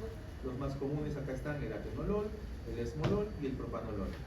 El grupo 3 vendría a ser bloqueadores de potasio, ¿no? De los canales de potasio. Y acá está la principal de ellos, que es la amiodarona. El sotalol también es muy conocido, pero no lo han mencionado, así que no lo vamos a mencionar más, ¿no? ¿no? Solamente como referencia a qué grupo pertenece. El grupo 4, aquí están los antagonistas de canales de calcio, que ya habíamos visto en la semana que hemos visto hipertensión. Aquí en este casito están el diltiazem y el verapamil. ¿Se acuerdan que eran las no hidropirimidas? Aquí están, ¿no? Y el grupo 5, que no está en grupo 5 que digamos, porque no se clasifica tanto así, pero ya están aquí. La atropina que hemos mencionado, la digoxina que no lo han mencionado, y acá falta uno, la adenosina, que no está tampoco acá. Ya bueno. Por si acaso, esto es el nombre del fármaco, aquí, bueno, cuál es el mecanismo de acción y algunas características, ¿ya? Ahora, si ustedes suben un poquito más acá, van a ver este puntito de aquí. Para el que lo ve, van a ver aquí está la clasificación con las indicaciones y el mecanismo de acción también explicado. O sea, el resumen de la clase de hoy, de los fármacos. ¿Está bien? Espero que les sirva. Vamos ahora sí a desarrollar uno por uno. Lo que pasa es que no les han puesto muchos comentarios acá, no sé por qué. Pues ya no les han metido tanto comentario, se los han puesto muy así, muy mezclado lo han puesto, es la verdad. O sea, sí está todo, pero está mezclado. Y su trabajo de ustedes va a ser agarrar tanto la tabla que está en la parte inferior del resumen, y quizá la mía también, si les parece, y armarse una tabla de comparativa. Ya les dije, hay dos formas de estudiar para saber y estudiar para el examen. Para el examen tienen que sí o sí identificar las diferencias que hay entre un fármaco y otro. Sí o sí, porque siempre se pregunta eso, toda la vida se pregunta eso, ¿no? Digamos, en la fibrilación auricular, ¿cuál de todos es el más útil? Este sí, este, ¿no? Y ustedes van a ir viendo su tablita, háganse sus mismos sus preguntas y identificar, a ver, ¿cuál es en este caso? Y en el otro caso, ¿cuál es? Y esta es la forma de aprender, ¿no? Por lo menos para un examen, todos nos hemos entrenado así. Ya, volvamos a lo nuestro. Entonces, tratamiento farmacológico, fármacos antiarrítmicos. El tratamiento farmacológico de las arritmias exige un profundo conocimiento del mecanismo, y hemos visto un poco de fisiología, la repercusión clínica, o sea, qué le va a pasar a mi paciente cuando yo le dé ese fármaco, la historia natural de la arritmia, o sea, cómo se ha producido, si es producto, digamos, de un infarto o por alguna otra causa, digamos, hay una estimulación del simpático anormal por ahí, o sea, hay que saber por qué razón le pasó al paciente. Los estímulos electrofisiológicos y hemodinámicos de los fármacos utilizados, su farmacocinética y posibles alteraciones por procesos patológicos presentes en el paciente. Esto es lo que deberían de saber todos nuestros fármacos. Recordar una cosa, ninguno de los medicamentos cura una arritmia, o sea, no hay tratamiento definitivo para la arritmia. Hay que tratar de forma permanente, por lo menos a nivel farmacológico no. ¿Ya? Ninguno tiene efectividad completa, o sea, ninguno le va a solucionar así absolutamente al paciente la alergia del corazón como si estuviera nuevo, eso no va a pasar. ¿Ya? La mayoría tiene efectos cardíacos y no cardíacos normales, tiene efectos cardíacos graves. Así que no es cosa de juego, no es como tomar otro fármaco. Aquí hay que cuidar, pero con sumo detalle, el uso de estos fármacos y sus dosis. A tal punto que ustedes van a utilizar esto alguna vez, sí, pero no lo van a dispensar en primera instancia. Probablemente en emergencia lo maneje un médico internista, ustedes mantengan el tratamiento hasta que lo lleven a un cardiólogo. ¿Ya? Es muy poco probable que ustedes tengan que enfrentar una situación como esta de cero. Pero hay que saber, para poder explicarle al paciente por qué razón aparecen los eventos adversos. Eso siempre el paciente se acerca con un médico general y dice, doctor, y me han empezado a salir, me salen ronchas en la cara, me han salido lesiones en la piel. ¿Por qué pasa eso? ¿Ah? No sé, voy a revisar, ¿no? Muy tarde ya. Entonces quedas mal con tu paciente. Hay que saber por qué le pasan ciertas cosas, especialmente en el tema de los efectos adversos. Típico que el paciente con problemas de esa naturaleza, cualquiera que ello sea, se acerque con el médico de cabecera, o sea, el médico general, y le pregunte, doctor, ¿por qué me está pasando esto? ¿Por qué tengo fatiga? ¿Por qué me pasa así? ¿Por qué me pasa así? ¿No? Las manchas aquí, las manchas allá, el corazón, la sudoración, y todo eso, tú tienes que saber por qué razón le está pasando todo ello. Ahora sí, vamos con los fármacos antiarrítmicos. En el grupo número 1, que dijimos que tenía A, B y C, ¿no? ¿A qué se refiere con el tema de A, B y C? Principalmente hemos dicho que trabaja a nivel de los canales de sodio. Habíamos recordado que habían tres tipos: canal sodio abierto, cerrado e inactivo, ¿verdad? Aquí está nuestro canal de sodio cerrado. ¿Está cerrado en qué caso? Cuando está, ¿dónde? ¿En qué fase? La parte final de la fase 3 y la fase 4, ¿no? Después, ¿el canal abierto en qué fase está? Fase 0. No olvidemos, no empezamos por el 1, acá empezamos por el 0. No sé a quién se le habrá ocurrido eso, ¿no? Hubieran empezado por el 1 como la gente normal, pero acá lo complican. ¿Sí? Empiezan en la fase 0, la fase de despolarización. Y el canal inactivado de sodio, ¿dónde está? Fase 2 y la primera parte de la fase 3. ¿Ya? Entonces, ya sabemos entonces en qué lado encontramos nuestros canales de sodio, ¿correcto? Ya, dice, el clase 1B va a trabajar, miren, el clase 1B, en este caso la lidocaína, trabaja a nivel de los canales de sodio inactivados. El canal, en cambio, los de clase 1A y 1C trabajan a nivel de los canales de sodio abiertos. ¿Quién trabaja a nivel de los canales de sodio cerrados? Nadie, ¿ya? Entonces 1A y 1C, canales abiertos. 1B, canales de sodio inactivados. Eso sí es clave, acuérdense. Ya, entonces, decimos que los canales abiertos estaban acá, ¿cierto? En la fase 0. Y lo que hacía entonces era bloquear esos canales, haciendo entonces que la despolarización sea inmediata o que tome un poco de tiempo, ¿no? Bueno, lo normal es que sea inmediato, pero el fármaco lo que va a hacer al bloquear esos canales va a hacer que aumente el tiempo y por lo tanto va a demorar un poquito en terminar de abrirse. ¿Ya? Dice, retrasan entonces la despolarización ventricular en fase 0, disminuyen la excitabilidad y disminuyen la velocidad de la conducción auriculoventricular. Entonces, si ponemos acá un fármaco tipo 1A, va a disminuir la velocidad en que se despolariza la fase 0. Así como acá. Aquí está. El único que les han mencionado para suerte de ustedes es la procainamida. Miren, yo voy a utilizar esto de acá de forma estricta, salvo que el coordinador me diga que le meta todos los fármacos antiarrítmicos. De ser así, les avisaré y tendrán que leer mucho más. Pero si no me dicen nada, yo les prometo que solo me remito a lo que está aquí. ¿Está bien? Porque sí hay varios más, ¿no? Aquí, uy, acá está. Ya está, ya puedo. Imidina, isopiramida, no, ya he visto esta. Pero no los menciona con detalle.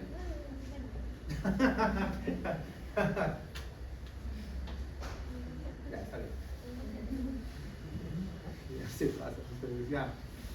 Bueno, es que en realidad lo único que importa acá es la procainamida, pero los demás no se utilizan, ¿no? Porque la cantidad de efectos secundarios es incómodo utilizar los demás, que solamente utilizan este área. Mecanismo de acción. Se bloquean los canales de sodio en el estado abierto. ¿Dónde están los canales de sodio abiertos? Aquí, ¿verdad? En fase 0. Si las bloquean, entonces hacen que la despolarización demore un poco, ¿verdad? Pero no solamente trabajan a nivel del canal de sodio, también bloquean los canales de potasio. Eso quiere decir que en este punto, donde los canales de potasio deberían estar abiertos para permitir la salida de potasio, ¿qué pasa? Demoran en salir. Bueno, el potasio también demora en salir. ¿Y qué pasa si se demora en salir? La onda QT aumenta, ¿sí o no? ¿Recuerdan que esto está relacionado con la onda T? ¿Sí? Onda T y acá la onda Q. Bueno, mejor dicho, el complejo, ¿no?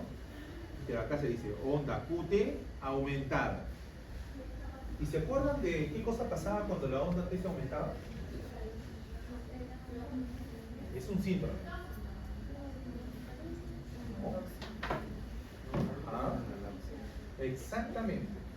O sea, este medicamento, si no se controla adecuadamente, nos da la torsión de puntas o constados cuantos, ¿no? Ese es el problema. Grave, ¿no es cierto? O sea, ya estás a punto de matarlo a tu paciente. Ya, veamos. Acuérdense de eso, porque este tipo de detallitos son típicos detalles que sí entran en los exámenes, ¿ok? Ya les digo, o sea, entender la lógica de cómo funciona es parte para ti, para tu vida profesional. Entender esos detallitos puntuales es clásico que entren en los exámenes. Entonces, en el grupo 1A tenemos la procainamida y esta de acá estira la onda QT y esta onda QT, cuando se estira todo lo que aumenta la onda QT, el espacio de QT, va a ponernos en riesgo de una torsión de puntas. ¿Ya? Dice, prolonga entonces la duración del potencial de acción. Duración del potencial de acción. Está más largo, duración de potencial de acción. Prolonga entonces la duración del periodo refractario. El periodo refractario está acá y ahora va a ser más largo, ¿no? ¿Qué más? Dice indicación. Por vía endovenosa, directa, muy lenta, perfusión, tratamiento hospitalario de la taquicardia ventricular asociada a infarto agudo de miocardio. Entonces, ¿la procainomida se puede utilizar en infarto agudo de miocardio? Sí, si hay, se puede usar. Y si no hay, también se puede usar. Acá dice taquicardia ventricular fuera del contexto de IAM. Y taquicardia ventricular asociada a un IAM. O sea, en ambos casos se puede utilizar. ¿Qué más? No se olviden. Funciona entonces para las taquicardias ventriculares. Esta es la prioridad de uso. Taquicardia ventricular. No quiere decir que no funcionen a nivel auricular, solo que se da prioridad a este uso de fármacos cuando hay taquicardia ventricular. Otro tip típico de pregunta de examen. Después, efectos adversos.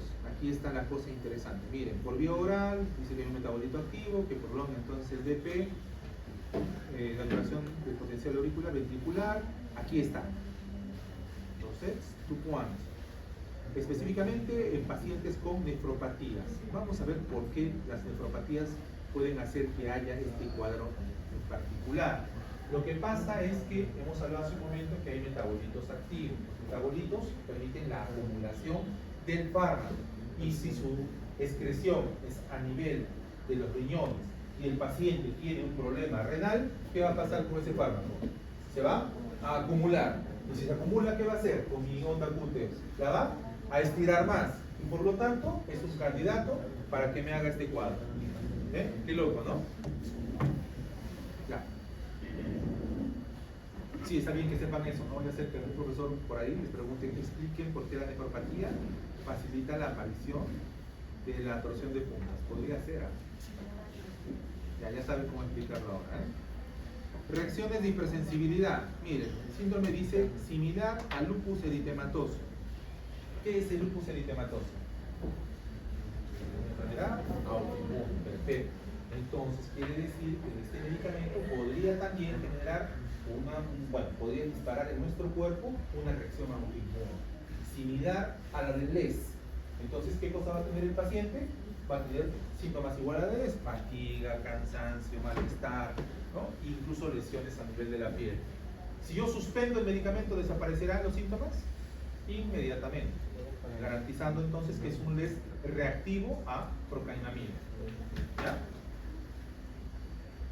¿Cómo hacen para conocer tantas cosas ustedes en tan poco tiempo? Mis respetos, ¿no? Lo que pasa de verdad es que hay mucha información, ¿no? Sí, pues, porque esta es una clase, pero ustedes van a... Me han dicho que es acumulativo, ¿no? ¿O no? Sí. Todo depende del profesor anterior. ¿Así? Ya van a empezar. Mejor no digo nada del examen, ustedes son graves, ¿sabes? Me van a empezar a cambiar el tema, porque como yo no sé, me van a decir, no, desde ahí en adelante. Pero en el parcial, el que les toca, ¿qué cosa es? ¿Un parcial o no? Sí. No, pues un parcial sí o sí, pues así. No le van a tomar toda la ciclo de la imposible. No, en el sílabo dice que el final es de la 1 a la 16.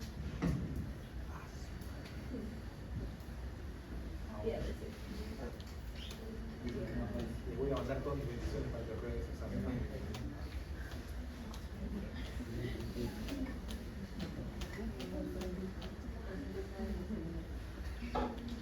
Ya, podemos hacer algo de eso, ¿ah? Podemos hacer un poco de eso. Eso sí sería medio justo. Ya vamos a conversar eso más adelante con los sobrevivientes. Claro, de darles de repente un volumen más importante a los últimos temas, ¿no? Ya, para que cumplamos con lo que dice la norma y al mismo tiempo también facilitar un poquito a ustedes si quieren ese tiempo. Ya. Bueno, sigamos. A ver, dice reacciones de hipersensibilidad, ya hemos dicho como el LES. Bueno, hay otros trastornos adicionales, ¿no? Digestivos, anticolinérgicos, cardiovasculares, hipotensión, bradicardia, bloqueo AB, depresión de la contractilidad, que ya son menos mencionados. Y ustedes dirán, ¿pero por qué hay tantos efectos adversos entonces? Lo que pasa es que, ya hemos dicho, estos fármacos ¿qué hacen? Bloquean los canales de sodio, bloquean canales de potasio. Pero los canales de sodio y potasio no solo están en el corazón. Ese es el problema. Están en todo tu cuerpo. Entonces, cuando se bloquea el canal de sodio y el potasio, muchas partes de tu cuerpo van a empezar a fallar, ¿no? Van a reaccionar mal. Vamos con el grupo 1B, lidocaína. Para el que me diga, pero profe, eso no es para anestesiar, así, ¿no? Anestesia local. Bueno, sí, y se utiliza también para el tema de como un antiarrítmico, ¿ya? De forma endovenosa. bloquea el canal de sodio en estado inactivo. ¿Dónde está el canal de sodio inactivo? ¿En qué fase? En la fase 1 y 2. No se equivoque. Y acá hay que mencionar eso. Ya, déjalo claro. Fase 1 y 2 tenemos ahí nuestro sodio inactivo. Entonces, no bloquea aquí, por eso no entiendo por qué le han puesto acá la inclinación, porque en realidad aquí es casi paralelos acá. Es mínima la acción que tiene a nivel de la fase 0, pero acá sí. Aquí sí. ¿Y qué quiere decir que bloquee el sodio, o bueno, la canal de sodio inactivo? ¿Se acuerdan que les dije que acá no es que se bloquean al 100% porque nada es así tan contundente como para bloquearlos, ¿no? Algunos de ellos quedaban abiertos y todavía permitían entonces el paso de sodio hacia adentro. Pero cuando tenemos a la lidocaína como parte de nuestro tratamiento, ¿qué va a pasar? En ese caso sí, la lidocaína va a garantizar que todos los canales de sodio que deberían estar inactivos estén inactivos de verdad. O sea, va a fortalecer ese proceso, haciendo entonces que el tiempo de la meseta se acorte. Por lo tanto, esto de acá se va a acortar, ¿ya? O sea, la reacción de repolarización va a iniciar antes. ¿Por qué? Porque ha permitido, o sea, ya no ha habido intervención de sodio acá. A pesar que es poco, ese poco de sodio que aquí todavía está fluyendo, altera lo suficiente como para que la respuesta normal sea un poquito más ancha. Cuando yo me aseguro que todos los canales de sodio estén completamente inactivos, ¿qué es lo que pasa cuando utilizamos la lidocaína? Entonces, el tiempo de la repolarización se va a cortar, ¿ya? Acuérdense de eso entonces. Principalmente es a nivel de la fase 3 que uno ve que hay un avance, o sea, está recortado el tiempo, y por lo tanto la duración del potencial de acción es más corto. Acá está el potencial de acción, es más corto en este caso. Lidocaína acorta el potencial de acción, la duración del potencial de acción. ¿Qué más? Dice, se impide la reentrada del impulso cardíaco. Bueno, obviamente si acá está cerrado mis canales de sodio que están inactivados, y también los cerrados que están acá, o sea, principalmente los inactivados, ¿qué pasaba? ¿Qué podía pasar acá? ¿Se acuerdan? ¿Qué podía pasar acá? Ajá. Sí. Ajá.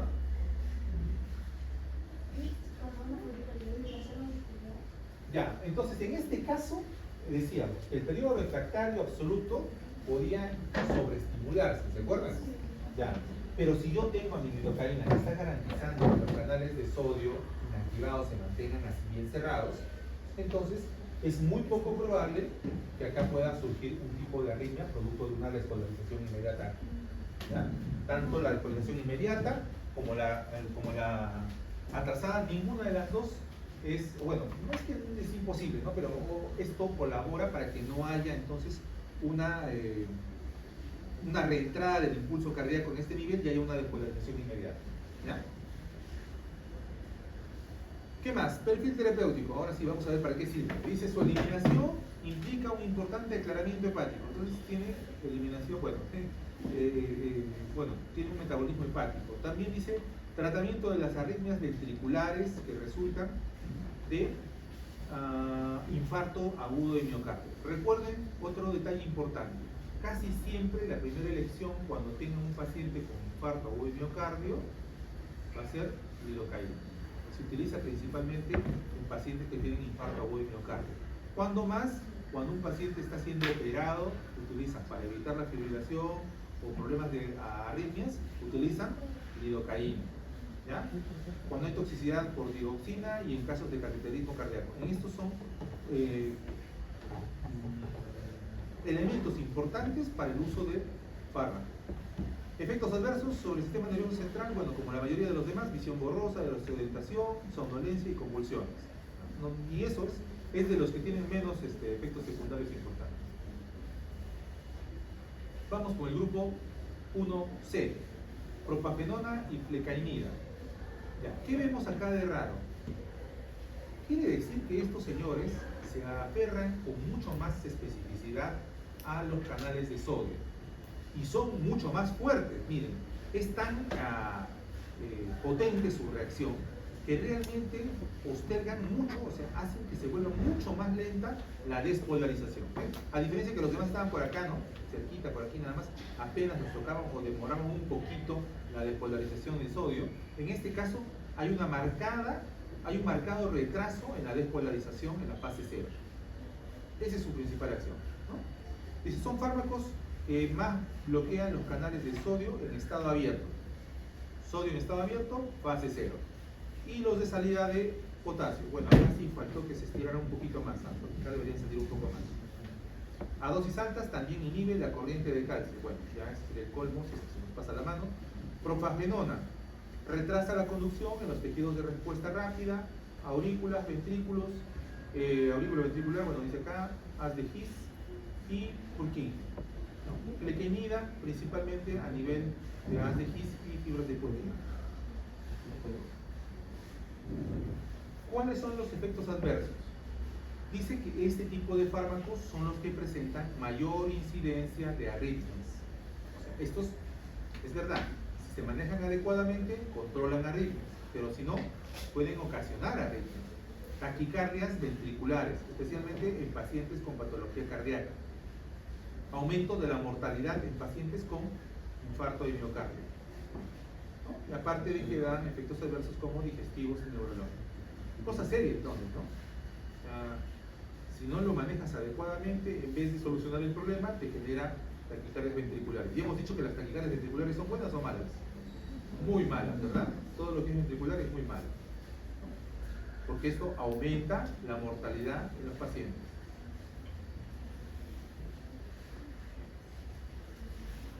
¿En qué caso se utiliza?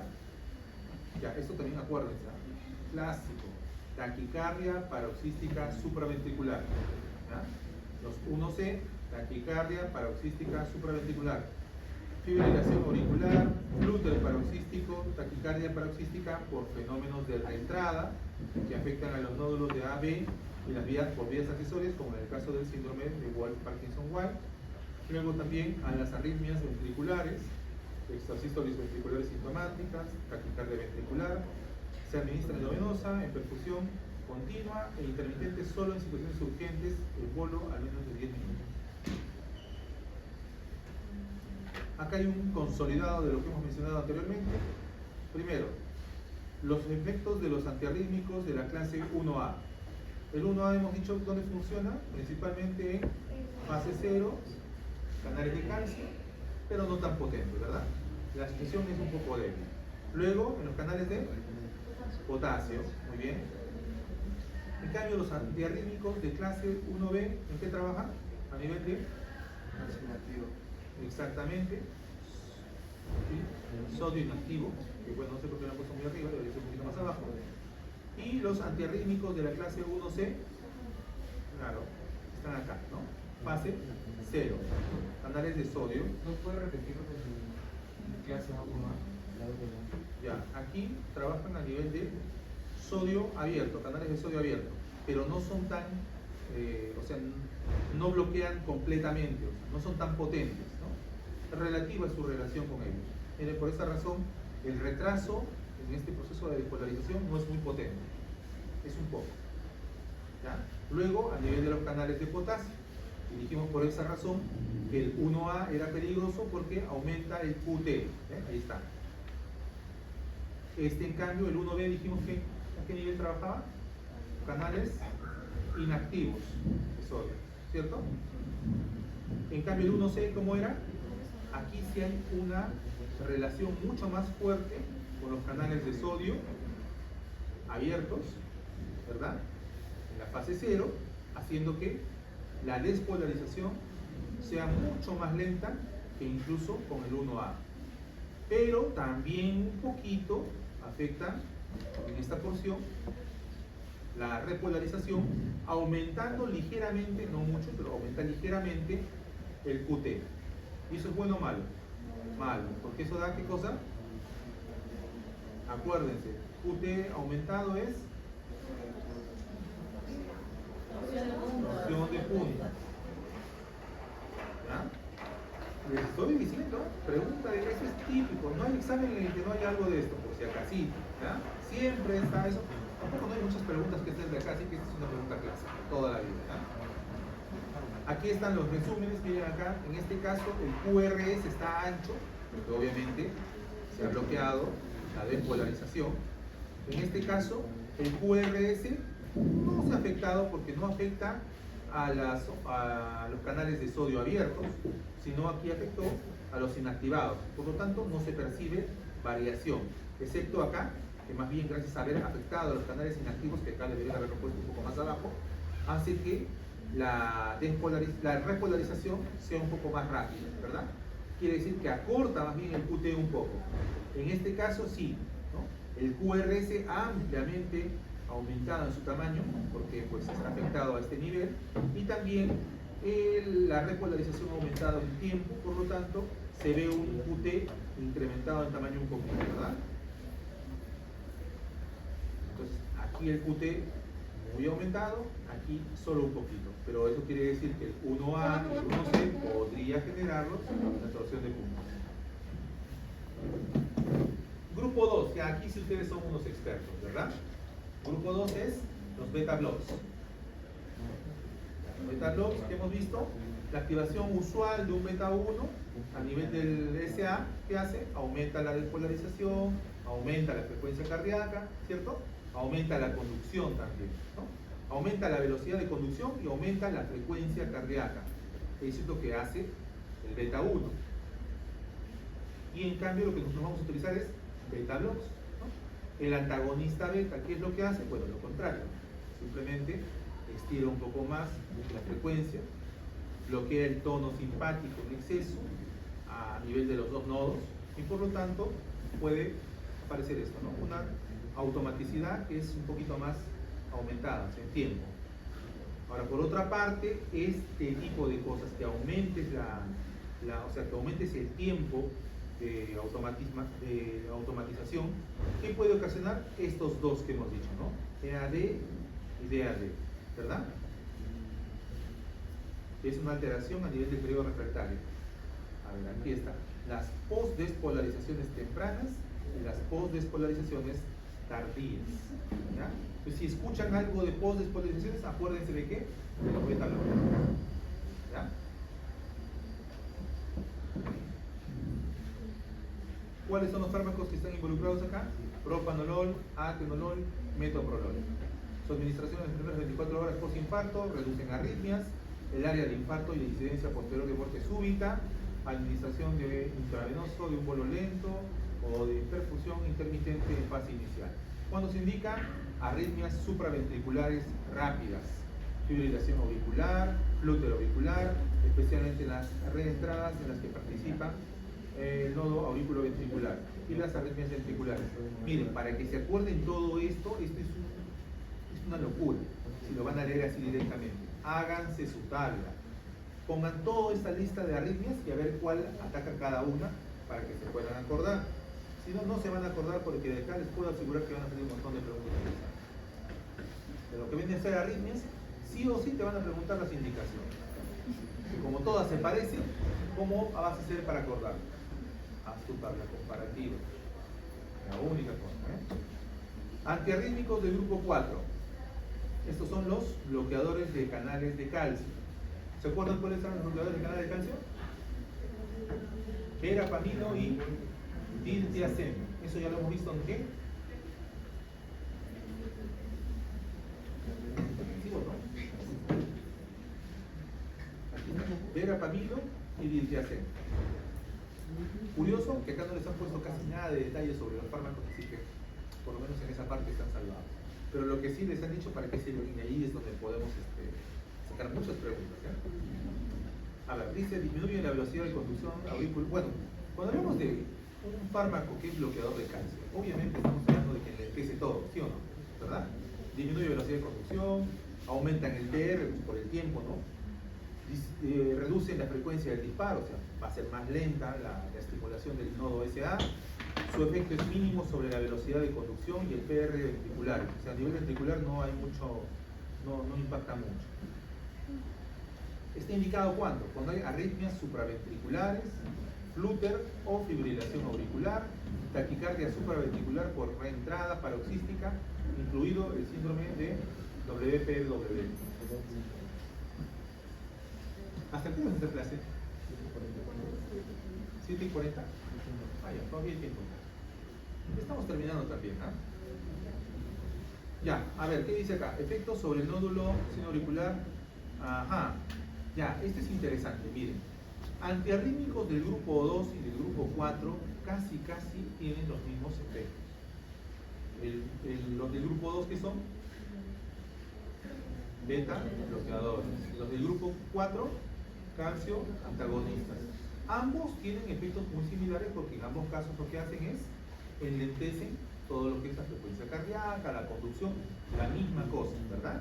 Solo que, bueno, son fármacos distintos, diferentes puntos de acción, pero los resultados son similares, ¿ya? Para que se acuerden entonces, siempre empaquetan al grupo 2 y el grupo 4 con los mismos efectos. Ahora vamos con el grupo 3. Ya, acá hay un tema importante. Si alguien tuviera que hacer un examen de antiarrítmicos, el medicamento al que más le echarían ojo siempre va a ser la miodarona. ¿Por qué? Porque hay un montón de cosas que hablar sobre la miodarona. Mire, bloquea los canales de potasio. ¿Y eso dónde está? A nivel de la fase 3, ¿no? La repolarización, fase 3. Pero no solamente hace eso. ¿Qué más hacía? Bloquea canales de sodio, bloquea canales de calcio y también además es un beta blocker. ¿Se acuerdan? O sea, tiene todas las funciones de todos los demás grupos. Bien curioso, ¿no? Entonces, prolonga el DPA ventricular. ¿Okay? ¿Qué significa que prolongue el DPA? ¿Será bueno eso o malo? ¿Ya? ¿Seguro? ¿Segura? Ah, si te digo eso ya te vas a decir lo contrario, pero ¿por qué? Eso, ya está, ya de tanto que decimos lo mismo ya se tienen que acordar, ¿eh? Para que no se forme esa cosa de ahí, no tan fea. Ya. Entonces quiere decir que los del grupo 1 y los del grupo 3 pueden ocasionar torsión de puntas. ¿Ya? Grupo 1 y grupo 3 pueden ocasionar torsión de puntas por un aumento del QT.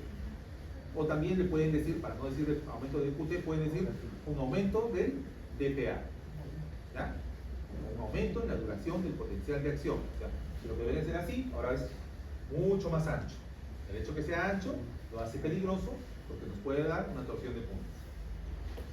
¿Qué más? Prolongación del PR. Bueno, ya está, obviamente. Reducción del automatismo, por efecto beta block. Reduce la velocidad de conducción. Bueno, son tantas cosas que bloquea este que sí o sí, pues todo lo va a reducir, ¿no? Potente inhibidor del automatismo de marcapasos ectópicos. Imagínense, un marcapaso ectópico también lo bloquea. Bloquea todo, pues. Amiodarona a lo máximo. Ahí está. ¿Qué hemos aumentado acá? QT aumentado. QT es igual a... Ya, acuérdense de eso, ¿ah? Eso es típico pregunta de examen. No faltaría que no aparezca, ¿no? Esto me van a explicar a mí. Pero es que siempre pregunta. Pues si no aparece ahora, va a aparecer en el final, para los que sobrevivan. No, todos tienen que sobrevivir, chicos. No se vayan a desanimar. El otro salón me dio mucha pena, de verdad. Miren, acá está casi lleno. El otro salón ya era la mitad. Igual si no hay. El anterior salón es la mitad del salón. Sí. Bueno, no es que sean desanimados, solo que ha faltado. El otro salón sí me asustó, de verdad. Menos de la mitad. Pero sí. Tampoco no es que les ha ido peor que a los demás, ¿no? No sé. Un examen y ya están ya. No sé. Bueno, muy desanimados los chicos. Hablemos, farmacocinética, dice vía oral, se absorbe de forma lenta e irregular. Ya, esto es interesante. ¿Por qué? Miren el tiempo de eliminación. Qué bestia, ¿no? 28 a 110 días. Es una bomba esto, ¿ah? ¿Qué más? Por esa razón se absorbe de forma lenta, irregular y se elimina en 28 a 110 días por un metabolismo hepático con secreción biliar. Se comporta, dice, como un inhibidor de varias isoformas de citocromo P. Otra cosa que nos llama la atención, dice perfusión intermitente o continua, la velocidad la determina la respuesta del paciente, y a eso eso es bastante obvio, no solamente aquí, sino en la mayoría de fármacos antiarrítmicos, hay que ver la dosificación en función a la respuesta que tiene el paciente. Luego dice intravenoso, embolo solo en extrema emergencia y solo en dosis de inicio. ¿Por qué solamente se da en bolo en extrema emergencia la amiodarona? Ya les dije al principio, a ver si se acuerdan. ¿Por qué no se puede dar endovenoso así como si nada en cualquier caso de diarrea? ¿No? No.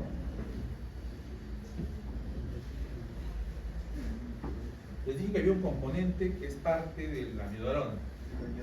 Eso. Y si lo damos en bolo, ¿qué va a pasar? Una reacción hipertiroidea inmediata. Hipertiroidismo. ¿Qué más? Dice, se acumula dentro del tejido adiposo, en el pulmón, el corazón y el músculo esquelético. Ya dijimos que en el pulmón, ¿qué puede ocasionar? Fibrosis, ¿no? Ajá. El inicio de su efecto entonces puede requerir incluso 2 semanas para que la cosa ya esté estable y tengamos entonces una dosis apropiada para el paciente. Dice, por esa razón se administra una dosis de carga durante la primera semana. ¿Qué más? Indicaciones. Bueno, casi para todo, ¿no? Pero hay un par de cositas que sí llaman la atención aquí. Dice, tratamiento de arritmias graves, taquiarritmias asociadas con el WPW. ¿Con qué más? Fibrilación auricular, no es el único, hay varios con esto. Taquiarritmia de naturaleza paroxística, aquí está el asunto, ¿no? Las taquiarritmias de naturaleza paroxística se manejan adecuadamente con amiodarona.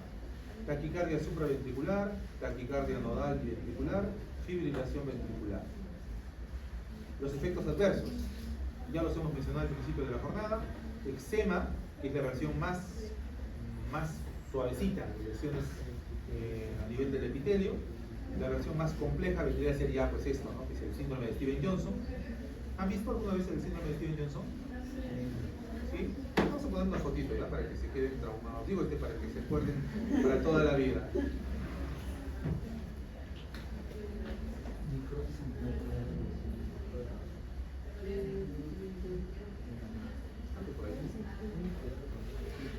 ¿Es en serio? Está tan prohibido que ni siquiera me deja ver. Sí lo pueden. Estoy presionando, pero no hace nada. De repente en la universidad no. Sí, pasa, es chistoso, ¿no? Ya bueno, algo así. No, que más, no, es más alucinante. Es como si le estuvieran descamando. Encima la piel se necrosa. ¿Ya? Bueno. Aquí más o menos se puede ver. Se va descamando la piel y se va como que destruyendo, ¿no? Y afecta mucosas por todos lados, ¿ah? Solo que en el síndrome de Stevens-Johnson la afectación de la piel apenas alcanza apenas un 10%. En cambio, la otra versión que mencionan acá, que es la versión severa, se llama necrólisis epidémica tóxica. Básicamente son lo mismo, ¿ah? Stevens-Johnson con necrólisis epidémica tóxica es lo mismo, solo que en diferente graduación. Grado más suave, Stevens-Johnson. Grado más severo, el 30% más, necrólisis epidérmica tóxica. ¿Quién más aparte, a ver si se acuerdan, quién más puede ocasionar eso? ¿Se acuerdan? Ya, había uno que hemos mencionado la semana pasada, los antihipertensivos.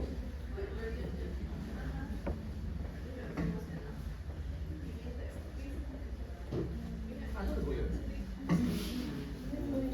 Lo vamos a preguntar directo, ya saben mal. Es divertida. Ya. Esos detallitos, ven, les dije, ¿no? Esos detallitos, justo esas curiosidades, es típico que uno agarra eso para preguntar. Ya, a ver, ¿qué más? Dice, microdepósitos corneales de lipofucsina. Ya, esto no afecta mucho al paciente, en realidad es asintomático. Si lo ven ahí, el ojito, ahí ven ahí los depósitos de lipofucsina, en el 90% de los pacientes cuando se acumula demasiado, porque el tratamiento, digamos, es durante años, en ese caso sí puede ocasionar un poco de visión borrosa. El hipotiroidismo ya también dijimos cuando pasa, no pasa en un efecto de dosificación en bolo, sino cuando el paciente ya esté no tratado con una dosis un poco más alta de lo usual, que puede generar entonces el reemplazo del yodo que estás dándole a través del medicamento, puede reemplazar el yodo que el paciente debería producir, ¿no? Ocasiona hipotiroidismo. ¿Qué más? Alteraciones neurológicas, neuropatía óptica, temblor, ataxia, hepatotoxicidad, ya dijimos a través de los metabolitos, cardiovascular, como hipotensión, colapso circulatorio, bradicardia, alteración en la conducción AB, prolongación del intervalo QT, y aquí está otra vez en la torsión de puntas, fibrosis pulmonar intersticial, cuando la dosis es mayor a 400 miligramos al litro, ¿no? Ese es en caso de que la dosis sea alta, puede ocasionar la fibrosis. Acá también dice una alerta de la de la Agencia Española de Medicamentos y Productos Sanitarios, que indica desde el año 2015 que también, entre otras de sus causas, entre otras de sus consecuencias, puede ser el síndrome de secreción inadecuada de la hormona antidiurética. O sea, por todos lados, el pobre hombre se nos va a complicar si usa este medicamento. Y entonces ahí está el tema. Tengo mi taquicardia, tengo mi arritmia, tengo posibilidad de que todo se me complique en el corazón y me vaya más allá. Por otra parte, todas esas cosas que me pueden pasar. Lo que hago es trato de darle la menor dosis posible para que esos síntomas no se manifiesten, esos efectos adversos no se manifiesten. De todas maneras van a aparecer, alguno que otro, ¿me entienden? La cosa es tratar de que estos se mantengan dentro de un estado controlado. Y de esa forma podemos utilizar también un medicamento, porque aunque no lo crean, este medicamento, a pesar de tener toda esta monstruosidad de efectos adversos, es uno de los más comúnmente utilizados para las arritmias. ¿Por qué creen? Porque ataca a la arritmia por todos lados. O sea, es realmente altamente efectivo. No es como los demás que solo te bloquea una cosita. Este de acá ataca por tantas vías que suele lograr conseguir su resultado con mucha efectividad. Para terminar, en el grupo 5, bueno, acá están otros que deberían estar los cíclicos, ¿no? La digoxina, por ejemplo, la adenosina, sulfato de magnesio, pero solamente nos han mencionado la adenosina. ¿Y qué cosa deberíamos recordar de la adenosina? Primero, su principal efecto adverso es la asistolia transitoria, menos de 5 segundos. Más que esto, recordar que su uso es de administración muy rápida, ¿ya? Se utiliza de forma muy puntual, muy rápida, razón por la cual no suele presentar muchos efectos adversos porque no se maneja a largo plazo. ¿Qué hace? Retrasa la velocidad de conducción del nodo auriculoventricular, aumenta el PR en nódulo auriculoventricular, indicada para interrumpir la taquicardia supraventricular paroxística, eso es interesante, la TSBP aguda, ¿ya? Y trabaja a nivel de los canales de potasio, bloquea la entrada de calcio, principalmente esos dos elementos. Y no hay más, se acabó. Aquí hemos aprendido, ya hemos comentado de la amiodarona. Aquí está el resumen, el gran resumen de todo lo que hemos hablado, súper resumido. Y acá está el resumen que les han dejado también. Ya, antes de continuar, ahora sí voy a prender la luz.